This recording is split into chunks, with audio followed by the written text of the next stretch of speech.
Hey guys, it's Sinfonia. Today I just want to do a little comparison between defense reduction and vulnerability because a lot of people don't even understand vulnerability and defense reduction. Also because there is character, a character that has vulnerability in his kit and people are wondering if it's that much better or not much better than Pella, the very universally loved Pella, because she gives you an AoE defense reduction of 42%, which is huge. And she's 4-star and she is completely free to play because in previous events they give you Pella for free. So let's start out with the damage formula. You can find this on the wiki, fandom, whatever. Just search Star Rail damage formula, something like that, and it will pop up. Basically, it tells you how damage is calculated in the game. If you want to be a theory crafter or whatever, or stuff like that, you want to check if this does more damage or that does more damage, you can just use this formula, just plug it in, use it really quickly, and it will basically tell you what you need to know.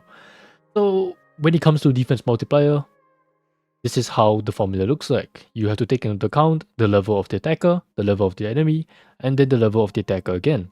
Your defense reduction and defense ignore goes into the middle like this. So it's additive, by the way. So if you have 20% defense reduction and 20% defense ignore, it's 1 minus 0.2 minus 0.2, something like that, for a total of 1 minus 0.4. However, for vulnerability, it is 1 plus the vulnerability. And so what this means is that the damage boost you get from vulnerability is always equal to the percentage of the vulnerability.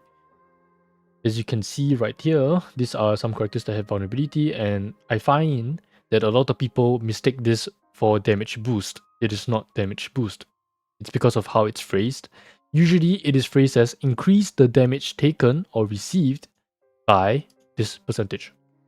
You can see here for Vexon's ultimate, enemies affected by Epiphany take 15 to 27% more damage. This is vulnerability. I think the most popular one is Topaz, increasing the damage it takes from follow-up attacks by 25 to 55%. Upon reading this, if you're not very familiar with vulnerability, you might think that it's a damage boost, but it's not.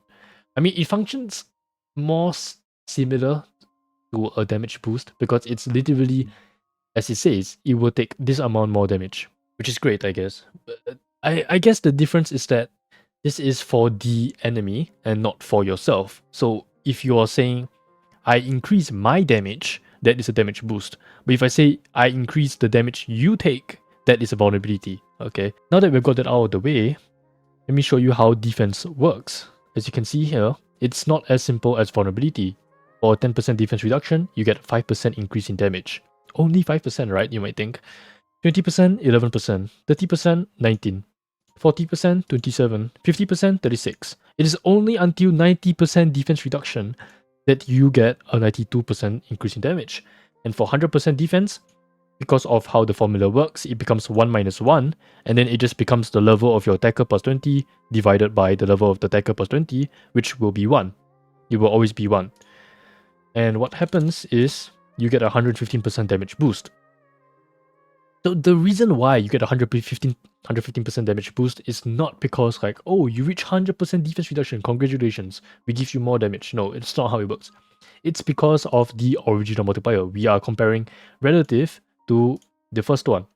So the first one is 0.465, and that's because the level of the enemy is very high. It's level 95, you plus 20, is level 100, you get 115.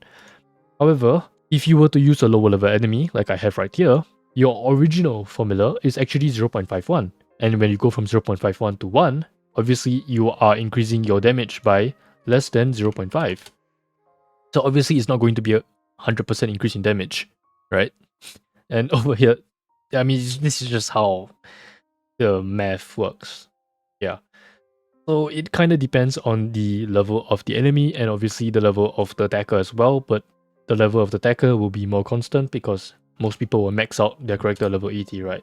And the thing is, it's quite hard to get to 90% defense reduction in the first place. It's not because it's not possible, but rather because it's not recommended to. You might hear this phrase thrown around a lot called diminishing returns. Basically, it's referring to the opportunity cost of stacking defense reduction. If you stack too much defense reduction, you will get less total damage. So let's say I tons of defense reduction. This is one build. And then the other build is attack percentage, defense reduction. You get vulnerability, damage boost. This will give you more total damage. And then this will give you less total damage. It's just kind of how the math works. Somehow, if you have less of this, but it's more spread out, it will give you more damage. So when comparing that to vulnerability, you will notice that below 90%, vulnerability will be better. As you can see here, 80%, 74. 70, 59, 60, 47, 50, 36. So does this mean that vulnerability is always better? Not really. And that is because of the vulnerability multiplier. It is usually going to be lower than defense reduction. You can see here Black Swan 15 to 27, which is on the very high side. Luca is 12 to 21 and is locked behind his ultimate. Firefly 10 to 22% and it's only for break damage. Himeko is 10%, Green Iphone is 4 to 7.6, so about 22%. And then Boot Heal is 15 to 33%, but it's a bit of a special case because the trade-off is that he will receive more damage as well. And then Sampo has 20 to 32, which is very high, but it's only for DOT taken. And then for Gallagher, he has 6 to 13.2, and it's only for break damage, which is pretty low. And then you compare that to defense reduction, you have Silverwolf's talent, which is 8% defense reduction. You combine that with her ultimate, it gives a 46%, it's 50+% defense reduction. Black Swan has some on her skill, up to 22%. And then when you combine that with her talent, you can ignore an additional 20%, so 42% defense reduction in total. Or defense ignore, whatever. And then Pera's technique and her ultimate will give her about 50+% defense reduction in total. So obviously Hoyoverse knows their game. Vulnerability is better percentage for percentage as compared to defense reduction. However, they will give you less vulnerability. The only exception is Topaz. She gives you, I believe, 50% at level 10 or up to 55%, but it's only for follow-up attacks and it's a single target, which is why it's so high. And this is the reason why she is so good in Doctor Ratio teams, because if it wasn't this high, the only reason to use Topaz is her additional damage as compared to someone like Silverwolf or Pella. So not only does she help Dr. Ratio to do more damage than if you were to have Silverwolf or Pella, she also does very good damage herself. But even though vulnerability will usually be lower than defense reduction, you will probably still get more damage from vulnerability. As you can see here, 70%, it gives you 59% increase, and then 60% is 60. 40, at 60% defense, you have 47, and then you have 50, 36, 40, 27, 30, 19, and 20. The exceptions are at 20% defense versus 10, and obviously 5 versus 0. And then the other exceptions are 80% and above. So at 80% defense, you have a 74% increase, and at 70%, you have, well, 70%. So if you're in between 10 and 70%, vulnerability will still give you more damage for a 10% difference. And so I guess this links back quite nicely to this comparison in the first place, or why we have this question in the first place. It's because this character J, they might have 35% vulnerability when their talent is stacked. I'm not sure. I don't do leaks. I don't know anything about leaks. And he might have 15% ultimate vulnerability. Yeah, I'm not very sure, but he might have it. I don't know. But again, in line with what we said previously, you will usually have less vulnerability than defense threat. And even if it's less, you will still do more damage. About an 80% difference, which will be realistically more than this. And when you consider his 15% ultimate vulnerability, it shoots up to 50% damage boost or a difference of 22%. So there are a lot of things that you can interpret from this that I do not want to go into very seriously, because otherwise I would just be talking about this character. I think most people might say that it's not a very good character because you only get 8% difference when it is not ultimate damage, right? And there are very few teams right now that are so dependent on their ultimate that you will have this scenario most of the time.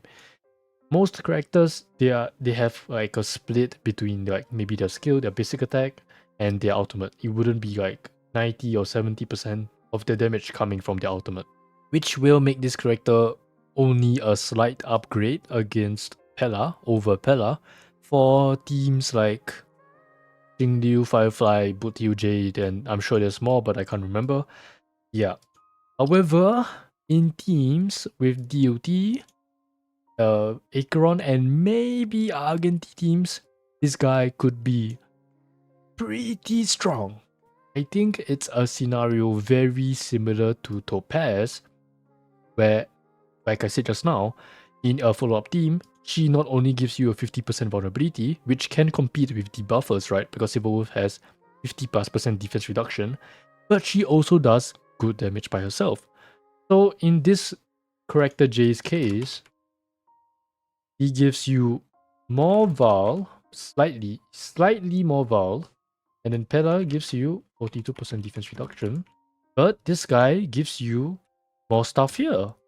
And whether he is good or not, and whether he is worth your pulls, is dependent on this. Okay?